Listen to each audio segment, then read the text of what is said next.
Hi guys, and this is a belated video for us, and this is about changing Japan. Now this comes directly from the webinar that I actually was participating with, which was with a lot of a returnee organisation, as well as people from OMF, which is Overseas Missionary Foundation, which is worldwide, another mission agency. There are a lot of them out there, but this is not a video about that. This is a video about how Japan has changed from when we first started our journey to what it is right now. So, at the moment, what's going on? So the first thing, of course, is the speaker, Richard East, was telling us about how long he'd lived in Japan, which is over 30 years he'd been there. So he's kind of an expert. So obviously the one thing we all know is that Japan's population is aging. They have had, of course, some people that have been in the Guinness Book of Records for being the oldest living person. Majority of their age population are usually in the ages of 80 and coming up into the 100 mark. So their food is really good, so they're living longer. But that means it's a lot of pressure on society. So if you didn't know, a lot of the time, a lot of these elderly choose to live in the towns that they were obviously brought up in. And many of the country places in Japan now have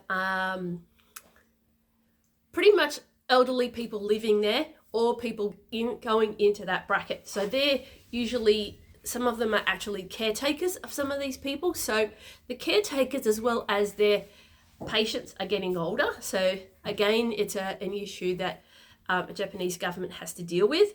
But also it will mean that by 2065, if there's no more population increases, by then a majority of the population will be 80. So yeah, it's quite a lot to deal with. The young people feel less secure because there's less of them, because there's not as many of them around. At the moment, there is 600,000 people in the workforce. Now, we saw something on NHK a while back when we were in Thailand, and actually started to address this issue about what do they do. So a lot of the ASEAN nations, and we've talked about this in some old videos, that there's quite a few of them provide certain amounts of the workforce. Now, in the past, obviously, it used to be more of the more menial positions that the ASEAN countries would occupy, but nowadays it's becoming more and more professional jobs as well. So the biggest problem, of course, if there's not enough people to fill these, Japanese people to fill these workforce positions, obviously more of them are going out, and that will mean visas in specific industries have changed as a result, and they have opened the way for more foreign workers to come in. Now, as someone who's been trying to learn the N4, which is the basic for learning in Japan, there's a lot more people sitting this test, and yes, I try to get into the Melbourne one, for example, and just couldn't do it. A lot of people need these Japanese learning proficiency tests to enter into Japan. From my personal experience, it's not as easy as it sounds. Not all of them have proper Japanese language skills, but a majority of them, especially in the higher qualified areas, do have to have this. So it's very important, but it also means that's an added issue into what's going on with the workforce, and people obviously having to stay longer in the workforce as a result. At the moment, there's also been more push for women to work. Now, this hasn't always been the case in Japan, not like we do in the West, where these days, my mother's generation, which is the baby boomers, I'm Gen X, baby boomers didn't have to have their wives at work as much. And I as a Gen Xer, has only been in the workforce a little bit later. So, it was tradition that, stayed home as long, until the kids were going into school. Great idea, but, it's harder that way. It's very difficult for the women to do this. And it makes it difficult for them to find work as well. As a result of they've got foreign people working in certain industries. They've got the women working as much as they can. They've still got a shortfall. So there is some robotics coming into play now. Unlike everyone's frightened of robots in Australia about, a lot of automated stuff taking over. We already have the self-checkouts. They have that in Japan as well. The thing of it is, they just don't have the people. So they have to work on different ways to continue their country going.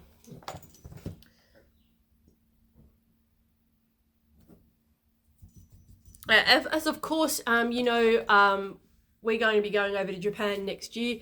We're going to Golden Week. Now, I'm not going to go into deep dive into that because we'll probably talk about more of that when we're over there. Part of that holiday has, they think of the good old golden days, the 1950s to the 80s, where the economy, the innovation of Japan was just taking off like you wouldn't believe. Well, obviously the economy is slowing, and that's obviously to do with the bubble that happened in the 90s with the crash, and there still hasn't been all that stability. And of course, Japan still had to deal with COVID a little bit longer than we did, so that it meant the economy, has taken its toll on it, and it's taken a long time. There is still an overworking problem in Japan, and the stresses of keeping the country in the top five of the GDP. Actually, currently it's at third. Obviously, there is unrecorded overtime, and besides working long hours, commutes. Now, on average, it is said that the average Japanese person will commute half an hour. And given the efficiency of the Japanese transportation system, which is the pride of the whole world, that is normally the case, but some people have to commute even longer. And even though they've got Shinkansen, which are really fast trains that take them everywhere, and all the facilities they've got at their disposal, they still have issues with the commutes, and it takes a lot of time out of them. There's not many working from home. Like in Australia, it's a complete reverse. We have a lot of industries that still have working from home. I kind of do some volunteer work from home myself. Not ideal. It's you're for it, you're against it. But in Japan, for people who feel like working from home, they don't have that available to them, unfortunately. Whereas Australia, we still have a lot of that available. So there are some instances where it has been beneficial because usually businessmen obviously went on long trips and met with people these days. Obviously, with the advent of Zooms meetings and online meetings, it's worked out beneficially for them. However, they still are expected to work long hours. When it comes to the young people, of course, there are two terms that they use: the kachigumi and makigumi. It means winners and losers, and it's a philosophy they have where yes, there is going to be winners and losers, and they obviously want to be. Everybody wants to win. Unfortunately, that isn't a reality of the world. But for Japanese, they don't want to hedge their bets that way. So a lot of them are holding off marriage and holding off a family because they want the stability and they want the financial foundation to be sure and be absolutely perfect before they even think about having kids. So as a result, a lot of them are having children a lot later in life.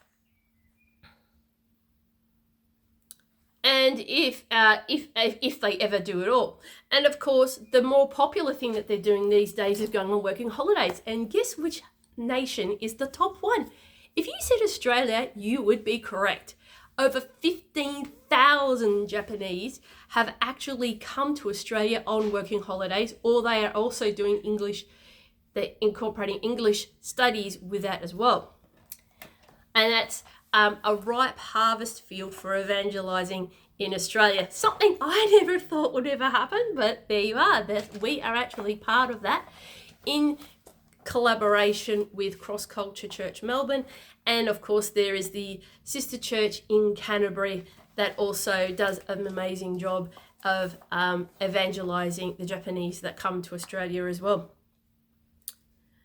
And with that, saying that, Japanese on average have a working holiday here of 1 year. However, they can extend it for longer if they can actually do 88 hours in a regional or country area. Housing in Japan is an interesting thing. We'll put the link to this at the bottom of the video. Cheap Houses Japan. There are some amazing, beautiful houses, so well made.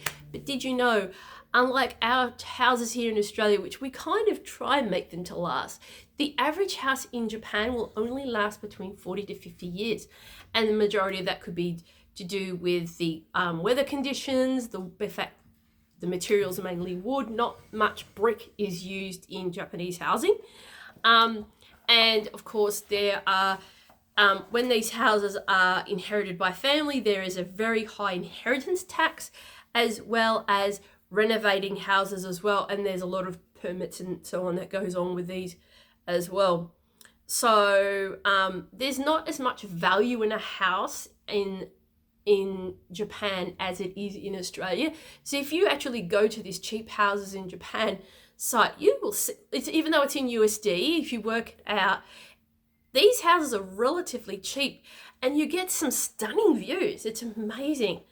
In terms of immigration, the largest nationality is mainly Korean, but obviously because they're near neighbours.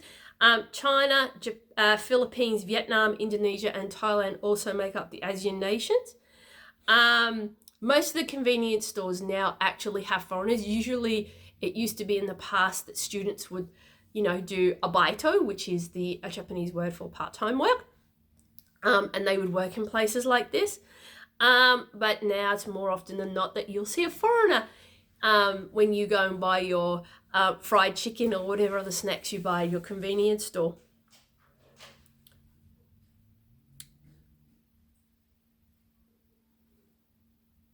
Now, some of the things with the government, they're actually dealing with a few issues that we've long since dealt with here in Australia, and that's same-sex marriage. The Japanese are quite traditional, although the shift is going more towards allowing same-sex marriage. But at the moment, they're like in Australia, they have the two-party preferred thing, like Liberal and Labor. They call it LDP and something else. I think it's DDP. And obviously, all the Japanese vote. Obviously, foreigners don't need to vote. And the majority party actually swears in the Prime Minister. The current Prime Minister Ishiba. And so he's dealing with not only the foreign work issues, but also with working out same-sex marriage. Now, of course, in Japanese culture, having a romance or falling in love is okay, but when it comes to marriage, they consider that a very sacred thing. So although a lot of people are happy to see this same-sex situation going on, it's going to take some time, because obviously Japan is not nearly as progressive as we are in certain ways, to deal with this issue. But there is also the fact that the changes in religion, as you've seen, we've talked about before, Shinto and Buddhism, which were traditional religions, they are still hold a majority in Japan. They are part of their cultural events or public holidays, if you will. So Obon and, of course, the Japanese New Year are two of their biggest holidays. that they are considered religious events. So although there's people that are still doing that, the faith in anything is still not a big thing. Currently at the moment, both Buddhists are down to 31%.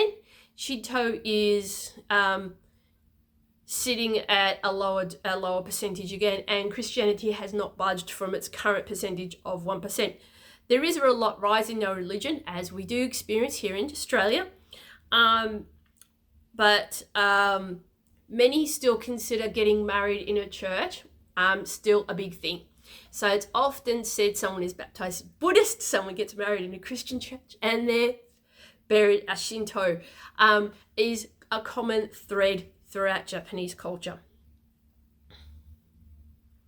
So at the moment is at the church, there are still baptisms going on, but majority of them are usually in my age bracket, not so much the young. And currently at the moment, 7,907 churches now exist in Japan, which is a significant drop since we first started our journey when there was only 8,000.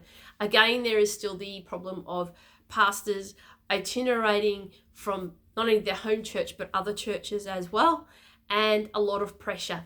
But is there hope? Of course, God has always got hope for his people. The people that we minister to here in Australia do inevitably have to go back home. So those that are visa students, those that are English students, they all do have to return to their home in Japan eventually. Very few actually settle here. There are some Japanese in part of the cross culture that actually call Australia home. Currently in Melbourne, there are 20,000 Japanese. So there is still hope. So when they do go back to their families and they do visit home, they are bringing the gospel with them.